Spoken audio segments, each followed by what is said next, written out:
You're listening to an Airwave Media Podcast. This episode is brought to you by Philips Sonicare. It sure feels good when you get it right. And with the #1 power toothbrush brand recommended by dental professionals, Philips Sonicare makes it easy for you to always get the brushing right. Because their toothbrushes take extra care to make brushing simple, you don't need to have amazing skills. All it takes is 2 minutes, twice per day, like your dentist recommends. Always get it right with Philips Sonicare. Learn more at philips.com/sonicare.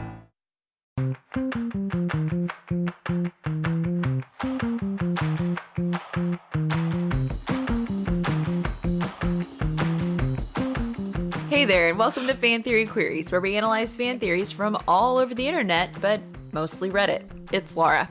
It's Laura? I'm Michael. It's Spencer.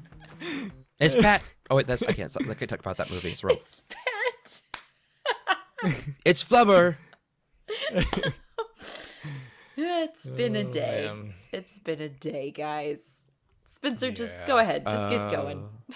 She-Hulk. We watched the episode of She-Hulk. The new one? Good. Okay, so yeah, I loved it. It was my favorite episode of the series. Yep, me too. It was finally interesting. Okay, this theory. Fun fact: This is bizarre. This is mind blowing. We're recording episode 43, guys. I know. Wow. 43. It took us 43. It took us 42 episodes to do another Back to the Future fan theory. Man, I didn't even realize last episode was number 42. We should have done a Hitchhiker's Guide to the Galaxy theory. I don't get that reference, but I do understand that our very first episode, Laura did an fan theory about Back to the Future that said Doc had already tested the time machine, DeLorean, before the events of the movie. So if you were interested in that, go back to a very, very different format of our first episode. I think we had like 6 theories in that episode, didn't we? We each talked about 2 theories in a single episode in 1 hour. Yes, we've learned a lot very quickly. Yeah. And now it's sometimes hard to talk about one theory in 30 minutes. So, all right. Anyway, speaking of, it's been 1 minute and 50 seconds already. This theory about Back to the Future is by the author on Reddit called iSphincter. Marvin, I was going to try to get by without giggles, guys. I can't help it. The name of this theory is called Marvin and the Starlighters are time travelers. I love this theory, by the way. Okay. In Back to the Future, Marvin Berry and the Starlighters headline the Enchantment Under the Sea dance. Disaster strikes when Marvin slices his hand attempting to let Marty out of the trunk of their car, following Biff and his goons throwing him there. Fortunately, Marty was later able to stand in for Marvin and play Earth Angel, thus fulfilling the crucial hookup of his parents, who dance and kiss to the song. Ooh. This is followed by Marty's rendition of Johnny Be Good, which will go on to revolutionize the music industry. You know, it sure was a fateful coincidence that Marvin and the Starlighters happened to have been in their car taking a break from the dance at the exact time as Marty was cornered by Biff's goons. Or was it? I think there is ample evidence to show that Marvin and or the Starlighters were time travelers who were there at that dance not only to play a killer set, but rather, among numerous possible motives, to ensure that Marty was successful in his mission to reunite his parents, thus ensuring the safety and continuity of our very universe. The TVA! The foremost... Possibly. Yes. The foremost evidence for this is the technology that appears on stage with our musicians at the dance. The guitar that Marvin hands Marty is a Gibson ES345. That guitar isn't even created until 1958, years after the dance. Furthermore, the amplifier noise you hear when Marty kicks it over amid the onstage Johnny Be Good-gasm is impossible for an amplifier of that time period. It indicates the existence of a reverb tank which wasn't invented yet. The guitar, in addition to not having been created yet, also contained features that weren't available until even later, namely a humbucking pickup, aka a humbucker, which wouldn't have been commercially available for years. Despite the impossibility of those instruments, it is fortunate that they were there, considering the music played was critical in bringing Marty's parents' lips together on the dance floor. Also, It has been noted that Marty clearly states that they are going to play Johnny Be Good in the key of B, but when they start playing, he is playing in the key of B flat. The Starlighters don't miss a beat and continue playing along with Marty with a song and style of music that has never been heard before. And they do it flawlessly despite Marty saying the incorrect key. It's almost as if they knew exactly what they needed to do for the set to go off without a hitch. Now let's back up to when Biff's goons throw Marty in the trunk of a car. Locked in the trunk, he could have done nothing to bring his parents together that night at the dance. However, what happens next defies logic. The band was all sitting in the car at that exact point in time with the trunk wide open. This doesn't really make much sense. It's almost as if they were waiting there for Marty. They were in the exact right place at the right time to come to Marty's aid and assist him on his quest. After they chase off Biff's racist goons, they set out to open the trunk. During that process, Marvin cuts his hand with a screwdriver. But does he really? Maybe this is a ruse because they know Marty stepping up on stage would ensure the success of his mission. They were able to save the universe by helping Marty complete his mission, and also they were able to put the right person on the right stage at the right time to change the music industry forever. Remember the call Marvin makes to Chuck Berry for that new sound he's been looking for? Perhaps the continuity of the time-space continuum was dependent on Chuck Berry hearing Marty play that night. Or perhaps the time travelers stood to gain somehow from this added bonus of revolutionizing the music industry via time travel. Regardless of the motive, they saved Marty in the nick of time, and without having been in the perfect place at the perfect time, Marty would cease to exist and perhaps the entire universe would have imploded. What were they even doing parked behind the gym like that with their trunk open? Surely they had a big truck or van or something to transport all the equipment. Where was it? Okay, I can jump into that real quick. Of back in that time period, no, they probably didn't have a truck, especially if they were a little fledgling band that had to work regular day jobs and then were having to pick up these high school prom gigs in the evening. Nope, no way they had a truck. And I bet they didn't have a van either. This seems very likely they would have been driving their own cars and had to pack everything in the trunk of the car. Mm-hmm. Yeah, that's not a relevant. I mean, that's not a critical point to this theory. I don't think they should have really emphasized that. And then I have another question. Sorry, real quick. I thought that Marvin was Chuck Berry's cousin. I thought that was why he is. Yeah. Okay. I'm pretty sure it's stated in the movie that he is. Yeah. That's why he has his number and is able to call him about it. Mm-hmm. And I was gonna say, at the point where they talk about how Marty states that they want to do he wants to do Johnny Be Good in the key of B, and they start playing and they're able to go along with it despite Marty giving the incorrect key. That doesn't necessarily prove that they're time travelers, that they knew it was going to happen. That just proves that they're great musicians and know how to think on the fly. That could be true too. But what about I've known a lot of musicians, the fact that, and that's a big thing. I mean, sure, if they can change key like that, but changing key on the fly along with playing in a style of music that no one's ever heard before, that's a little bit more hard to explain away for the sake of the theory. Remind me, so this is the prom taking place in 1953? 55. 55. That's weird. Why does he say many years later about 1958? I'm like, that's only 3 years later. Relative. I mean, for a 4-year-old, 3 years later is really a long time. Okay. So you're admitting that this theory was written by a 4-year-old? Maybe. I'm not admitting anything at this point. I'm playing my cards close to my face. I don't really buy that by 1955, the style of music wasn't being heard anywhere. I mean, because a lot of roots of rock and roll are A, with blues, but then B, they start in an underground type of way and then become more popular. So I just have a feeling that Marvin and the Starlighters would have already been in touch with this style. Well, if that's the case, why didn't he tell Chuck Berry about that already? Instead of calling him and telling him that it's the new sound he's been looking for. I think, if anything, if you remember how Johnny B. Good is, I mean, the guitar has all of the melody in the front, and basically what you've got in the back is all rhythm.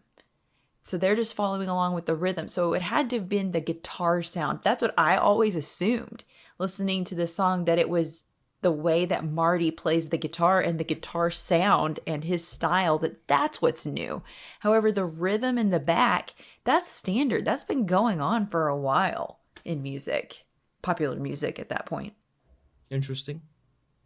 Would you bet your life on it? Sure. Good thing you got a good insurance policy. Okay. But fun theory nonetheless, yes? Any more additions or mean things to say before we move on to comments? I mean, it is a fun theory. There are definitely things that I see as flaws in the theory, or things that they put emphasis on that aren't really that relevant. But I like the idea of it.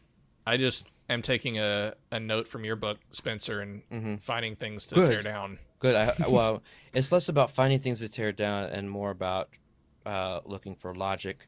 But let's go ahead and move on to what's that face? Well, because I was also going to say something about the fact that they're parked behind the gym.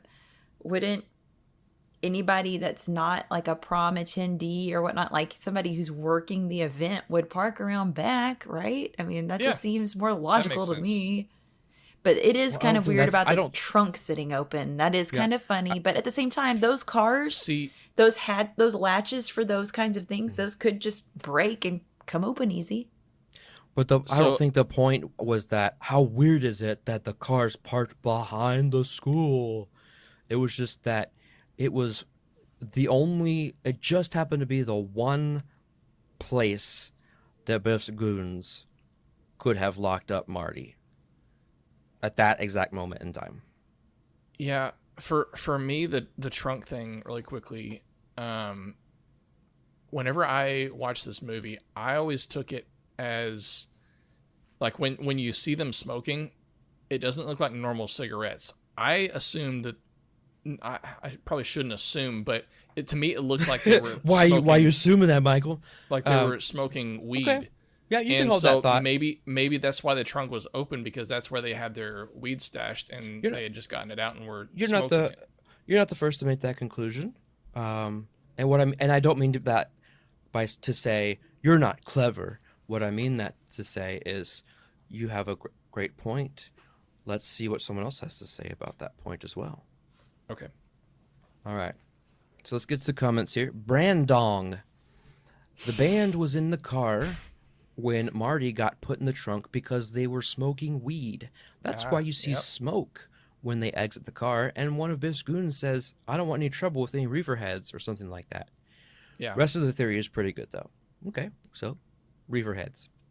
Or is it residual smoke from their time travel machine? Next comment is from Relax Mediums. Nice theory. Well fleshed out and with musical inconsistencies that I would never have even noticed. Just to put my 2 cents in, you asked, what were they even doing parked behind the gym like that with their trunk open? As I recall, when the band gets out of the car, a huge plume of smoke billows out. When I saw that part when I was a little older, I assumed they were out there getting high before the next set, smoking reefers as they would have put in the 50s. As for the trunk being open, no idea. Maybe their weed was in the trunk. Maybe they were just stoned and forgot to close it whenever someone took something out of there. Yeah. I don't know. Regardless, A+ theory here. Great minds think alike, Michael. I don't know. Well, I don't know if these are great minds, but that's what I was about to say. Some minds think alike. Next comment is from Cannibal, spelled with a K and 2 N's, but not where you think. Solid theory here, specifically with the amp reverb tank and the tone generator, which would have been revolutionary at the time. These could be continuity errors, but there is sufficient evidence to suggest that Marvin Berry, that's what his name is, right? Marvin Berry, and the Starlighters, if not time travelers themselves, were directed by someone with an agenda to see to it that Marty was successful in reuniting his parents' relationship. If there is ever If there's ever a continuation, I suspect this theory will possibly play a role in explaining how the McFly-Brown timeline was essential to making sure certain events played out the way they did. Definitely something there that either was not seen to its conclusion or just a set of variables that makes the theory plausible from poor research on set. Yeah. Oh yeah. How good of a Yeah. researcher? How good of a researcher is Robert Zemeckis? Anybody know? Not any better than Is he James as good as James Cameron? because Okay. Styril 14 says, but why risk purposefully locking the keys in the trunk? The OP, I Sphincter, replies, perhaps to set up the charade of the cut hand while prying the trunk open. The cut hand was critical in getting Marty on stage, which was integral to their plan. Another comment, Dodrio Hedron. In Back to the Future Part 2, Doc has this line. Unbelievable that old Biff could have chosen that particular date, November 12th, 1955. It could mean that that point in time inherently contains some sort of cosmic significance, almost as if it were the temporal junction point for the entire space-time continuum.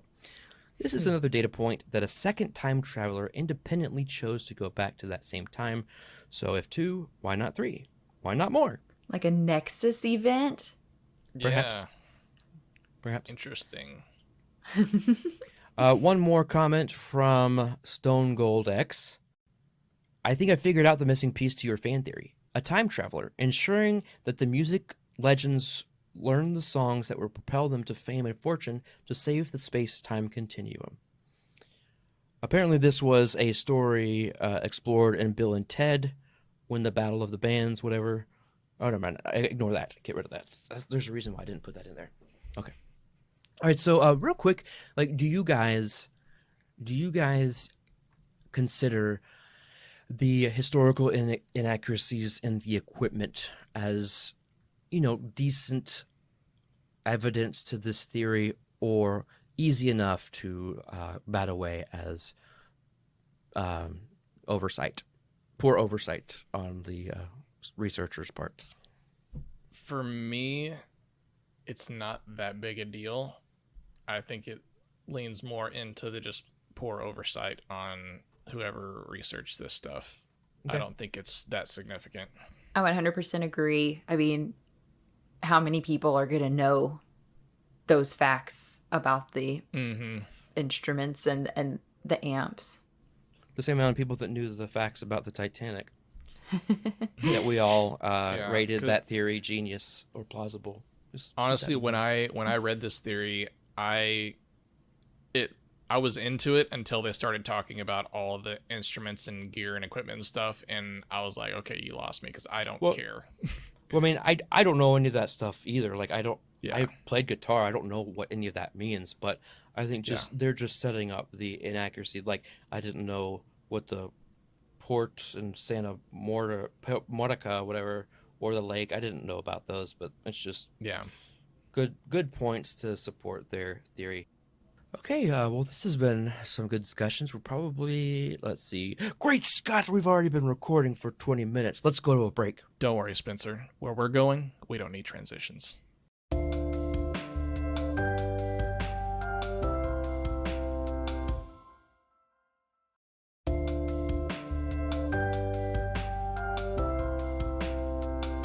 So right before the break, you guys were both Doc Brown.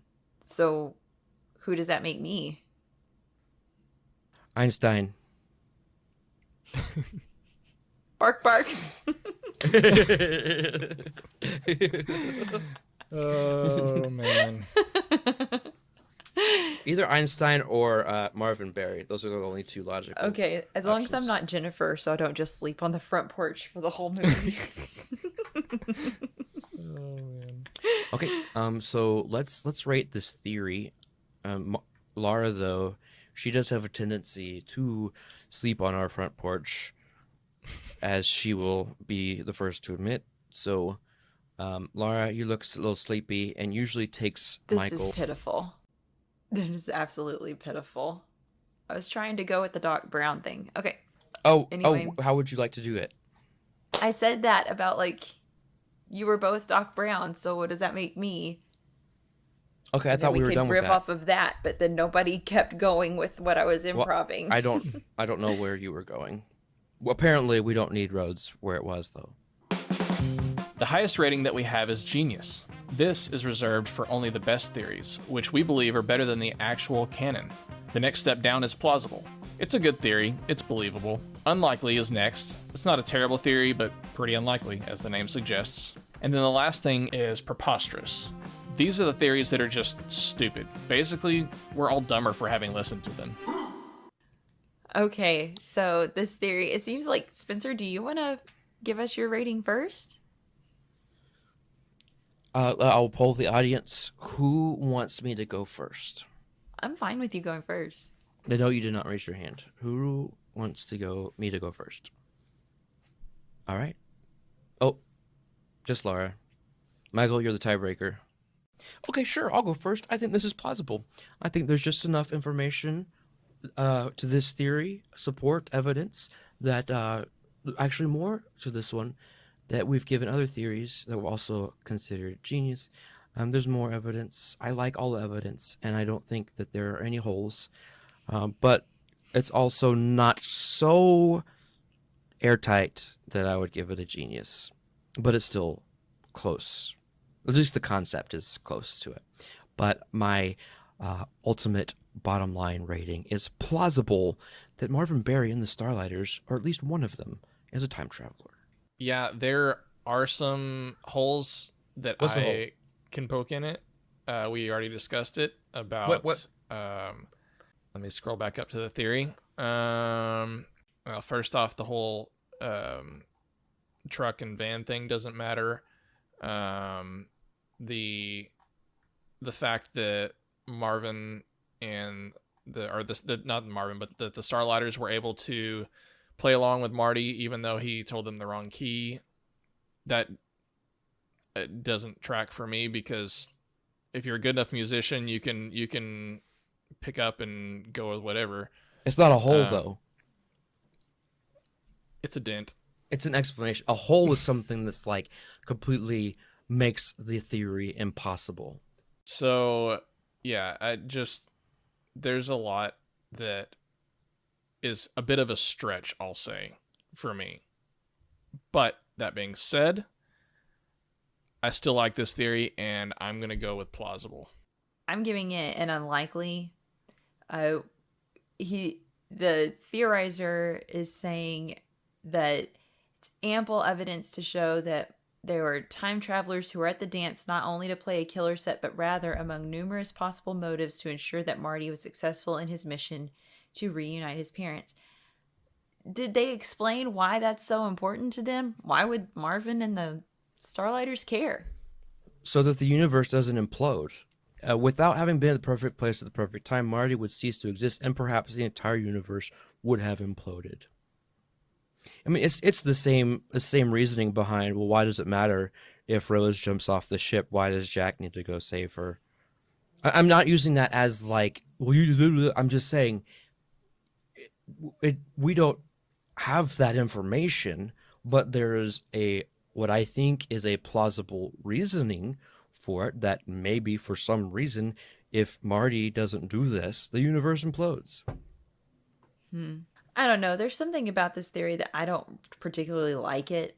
There's just something about it that I'm sitting here going, nah, this isn't quite doing it for me. But I mean, at the same time, I guess you're right that I can't say that it's wrong. So I'll give it a plausible, but it is so close to unlikely for me just because I don't like it. But I can't deny it, I guess. I just, like, there wasn't a better way for Marvin to get Marty to play than to slice his hand open with a flathead screwdriver. Well, do we see him bleed? How painful that would be. Do we see the injury? I don't remember. Well, I mean, I think there's a brief flash of it, but they all look at it as he wraps it up from behind. Well, that's just why he cuts his hand in quotes, that if that was an intentional ruse, if this was planned, he would have some way to fake it. Well, I mean, yeah, there are a lot of logical leaps you have to make to say it's plausible, and Yeah, I've said my piece. you are a peaceful person most of the time, as are we all. Except Michael. Michael's a peaceful person all of the time. Right? And since I said Michael is a peaceful person all of the time, that means the episode is almost over. But before it is over, I have a fascinating fact from a movie that I found. I give Marvel a lot of grief sometimes. And so sometimes it's good to give them even more grief, but also at the expense of DC films as well. Which is why I had to pause when I was scrolling through Reddit and saw this little fact, this fascinating movie detail from user Kelsey Queen 96. And this is crazy. I had no idea. And I bet you all will be surprised when you hear it too. Mm-hmm. Taika Waititi is in Green Lantern with Ryan Reynolds. Mm-hmm. This is foreshadowing the fact he went on to make a superhero movie of the same quality as Green Lantern. Oh. I guess he's Which one are referring. they talking about? I'm pretty sure he's referring to Love and Thunder. Oh. That's false. That's sad. I don't know.